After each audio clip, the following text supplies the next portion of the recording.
Today we're going to be talking about position as a function of time for a rolling bowling ball.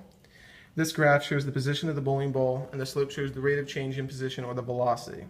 As you can see, the graph starts out at a steep increase and then starts to level out. This happens because as the bowling ball continues to roll, the friction in the floor causes the bowling ball to slow down.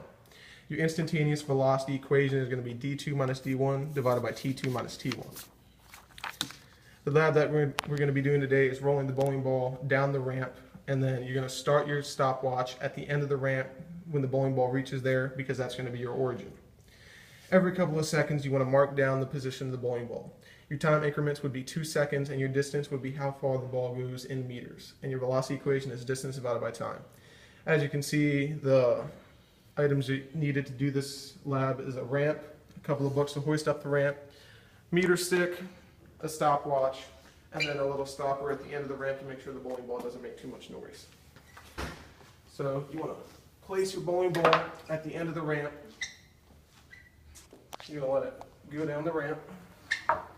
Start your stopwatch, and then 2 seconds, 2 seconds, 2 seconds, 2 seconds, 2 seconds, and 2 seconds. You want to mark down each time that 2 seconds goes by, you want to mark down that distance.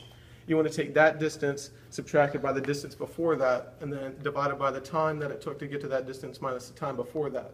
That's going to get you your instantaneous velocity.